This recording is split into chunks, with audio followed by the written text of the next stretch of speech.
C++ में type casting ये एक ऐसा कॉन्सेप्ट है जो बड़ा ज़रूरी है। इसका सीधा सा मतलब है एक डेटा टाइप को दूसरे में बदलना। देखिए, पहले होता था C स्टाइल कास्ट, लेकिन अब मॉडर्न C++ हमें बहुत ही सेफ और पावरफुल ऑपरेटर्स देता है। तो आज हम इन्हीं ऑपरेटर्स की दुनिया में उतरने वाले हैं। तो चलिए शुरू करते हैं। स्क्रीन पर दो चीजें हैं। एक तरफ वो पुराना C स्टाइल कास्टिंग, इसमें ना थोड़ी सी गड़बड़ है, मतलब ये वेग भी है और रिस्की भी। और दूसरी तरफ है मॉडर्न C++ कास्टिंग। ये स्पेसिफिक है, सेफ है और सबसे बड़ी बात, कंपाइल टाइम पर ही गलतियां पकड़ लेता है। और बस यही वो वजह है कि इन्हें समझना इतना जरूरी क्यों है। तो आज का हमारा सफर कैसा रहेगा? सबसे पहले हम समझेंगे C++ में कास्टिंग का तरीका। फिर हम मिलेंगे अपने वर्क हॉर्स स्टैटिक कास्ट से। उसके बाद कुछ स्पेशलिस्ट्स हैं, डायनामिक और कॉन्स्ट कास्ट।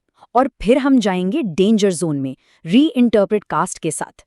आखिर में हम ये देखेंगे कि भाई सही कास्ट चुने तो चुने कैसे। तो पहला सेक्शन, कास्टिंग C++ के तरीके से। देखिए, C स्टाइल कास्ट से आगे बढ़ने का एक कारण था। C++ ने सोचा कि कोड में सेफ्टी और क्लैरिटी दोनों को बेहतर बनाना है, और इसी सोच के साथ कास्टिंग को भी इवॉल्व किया गया। तो सबसे पहले ये कास्टिंग है क्या भला?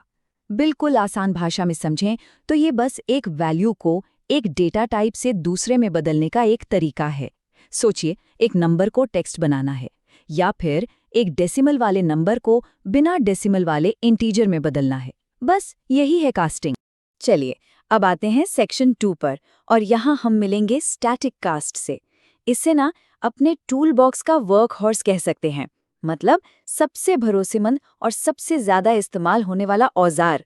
ज्यादातर जो रोजमर्रा की कास्टिंग की जरूरतें होती है ना, उनके लिए यही हमारा गो टू ऑपरेटर है। यहाँ एक बहुत ही सिंपल सा उदाहरण देखिए। हमारे पास एक डबल वेरिएबल है x, जिसकी वैल्यू है 10.5। अब हमने स्टैटिक कास्ट का इस्तेमाल किया और इसे एक इंट में बदल दिया। तो अब y की वैल्यू क्या होगी? वो हो जाएगी 10। क्यों? क्योंकि जो दशमलव के बाद का हिस्सा था वो हट गया। तो स्टैटिक कास्ट की सबसे बड़ी खूबी क्या है? ये है इसका कंपाइल टाइम सेफ्टी नेट। मतलब ये कंपाइल टाइम पर ही चेक कर लेता है कि सब कुछ ठीक है या नहीं। इसीलिए ये C स्टाइल कास्ट से कहीं ज्यादा सेफ है। इसका इस्तेमाल कब करना है? जब भी न्यूमेरिक टाइप्स को कन्वर्ट करना हो, या फिर जब हम किसी ऐसी इनहेरिटेंस हायरार्की में कास्टिंग कर रहे हों जिसके बारे में हमें पहले से पता हो। अब बारी है सेक्शन 3 की। यहाँ हम बात करेंगे कुछ स्पेशलिस्ट की, डायनामिक कास्ट और कॉन्स्ट कास्ट। अब ये वो टूल्स हैं जो किसी खास काम के लिए, किसी खास सिचुएशन के लिए बने हैं। इन्हें रोज-रोज इस्तेमाल नहीं किया जाता। डायनामिक कास्ट, इसका नाम ही बताता है कि ये कुछ डायनामिक करता है। ये एक रन टाइम चेक्ड कास्ट है, मतलब ये अपना काम प्रोग्राम के चलने के दौरान चेक करता है। इसका इस्तेमाल होता है पॉलीमॉर्फिज्म के साथ सेफली काम करने के लिए।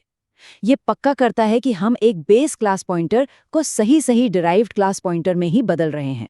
जरा इस कोड पर नजर डालिए। हमारे पास एक बेस क्लास का पॉइंटर है b, जो असल में एक डिराइव्ड क्लास के ऑब्जेक्ट को पॉइंट कर रहा है। अब डायनामिक कास्ट का इस्तेमाल करके हम इसे बिल्कुल सेफली वापस डिराइव्ड क्लास के पॉइंटर में बदल सकते हैं, और ये पूरी चेकिंग रन टाइम पर होगी कि भाई ये कन्वर्जन वैलिड भी है या नहीं। तो सवाल ये है कि डायनामिक कास्ट का इस्तेमाल आखिर करे कब? जवाब है, जब हमें इनहेरिटेंस ट्री में से सेफ डाउन कास्टिंग करनी हो, मतलब बेस क्लास से डिराइव्ड क्लास में जाना हो। और इसकी सबसे अच्छी बात क्या है? अगर कास्ट फेल हो गया तो ये नल पॉइंटर रिटर्न करता है। इससे प्रोग्राम क्रैश होने से बच जाता है। हाँ, एक बात का ध्यान रखना जरूरी है, इसके लिए वर्चुअल फंक्शंस और RTTI का इनेबल्ड होना जरूरी है। अब आता है हमारा दूसरा स्पेशलिस्ट, कॉन्स्ट कास्ट। ये एक बहुत ही अनोखा टूल है। इसका सिर्फ और सिर्फ एक ही काम है, किसी वेरिएबल से कॉन्स्ट क्वालिफायर को हटाना या जोड़ना, बस, और कुछ नहीं। यहाँ देखिए, x एक कांस्टेंट इंटीजर है। हमने कॉन्स्ट कास्ट का इस्तेमाल किया और एक पॉइंटर y बनाया जो x को ही पॉइंट कर रहा है, लेकिन बिना कॉन्स्ट क्वालिफायर के।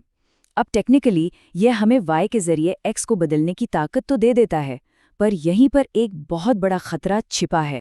और वो खतरा ये है कि अगर किसी ऐसे ऑब्जेक्ट को बदलने की कोशिश की जिसे सच में कॉन्स्ट बनाया गया था, तो नतीजा होता है अनडिफाइंड बिहेवियर, कुछ भी हो सकता है। इसीलिए कॉन्स्टकास्ट का इस्तेमाल बहुत ही सावधानी से करना चाहिए। आमतौर पर इसका यूज तभी होता है जब हम किसी पुरानी एपीआई के साथ काम कर रहे हों जो कॉन्स्ट करेक्ट नहीं है। और अब हम दाखिल हो रहे हैं सेक्शन 4 में, द डेंजर जोन। यहां हम बात करेंगे रीइंटरप्रेट कास्ट की, C++ का सबसे पावरफुल और सबसे खतरनाक कास्ट। इसके इस्तेमाल में जरा सी भी चूक नहीं होनी चाहिए। अच्छा, एक सवाल, C++ के पूरे टूल बॉक्स में सबसे खतरनाक औजार कौन सा है? सोचिए, एक ऐसा टूल जो हमें मेमोरी के साथ लगभग कुछ भी करने की ताकत दे देता है, लेकिन एक छोटी सी गलती और सब कुछ तबाह, बड़ा क्रैश हो सकता है। जवाब है रीइंटरप्रेट कास्ट। इसका नाम ही अपने आप में एक चेतावनी है। ये कास्ट किसी भी पॉइंटर टाइप को किसी भी दूसरे पॉइंटर टाइप में बदल सकता है। कोई फर्क नहीं पड़ता कि वो दोनों कितने अलग हैं। रीइंटरप्रेट कास्ट इतना खतरनाक क्यों है? क्योंकि ये C++ के टाइप सिस्टम की बिल्कुल परवाह नहीं करता, उसे पूरी तरह से इग्नोर कर देता है। ये डेटा को बदलता नहीं है, ये बस कंपाइलर से कहता है, सुनो, ये जो मेमोरी में बिट्स है ना, इन्हें अब से एक बिल्कुल अलग टाइप की तरह देखो। ये बहुत पावरफुल है, लेकिन पोर्टेबल बिल्कुल नहीं है। इसका इस्तेमाल सिर्फ और सिर्फ low level memory manipulation, hardware interfacing या एम्बेडेड सिस्टम्स जैसी जगहों पर ही होना चाहिए। चलिए, अब आते हैं अपने आखिरी सेक्शन पर, सही कास्ट का चुनाव। अब जबकि हम सभी कास्ट ऑपरेटर्स से मिल चुके हैं, तो एक सीधा सा ब्लूप्रिंट बनाते हैं कि कब किसका इस्तेमाल करना सही रहेगा। ये टेबल देखिए, ये सब कुछ एक जगह पर ले आती है। स्टैटिक कास्ट कंपाइल टाइम पर चेक होता है, न्यूमेरिक टाइप्स के लिए बिल्कुल safe. Dynamic cast run time पर चेक होता है, पॉलीमॉर्फिज्म के लिए सेफ है। कॉन्स्ट कास्ट, इसमें कोई चेकिंग नहीं होती, इस्तेमाल करते समय अलर्ट रहना पड़ता है। और आखिर में रीइंटरप्रेट कास्ट, कोई चेकिंग नहीं, बिल्कुल अनसेफ और सिर्फ लो लेवल मेमोरी ऑपरेशंस के लिए ही बना है। तो एक बात हमेशा याद रखनी है, जो कास्ट चुना जाता है वो सिर्फ एक कन्वर्जन नहीं है, वो हमारे कोड की सेफ्टी और हमारे इरादे का एक स्टेटमेंट है। एक सही कास्ट कोड को पढ़ने लायक और सुरक्षित बनाता है। तो अब सवाल ये है कि अगला कास्ट जो लिखा जाएगा वो हमारे कोड के बारे में क्या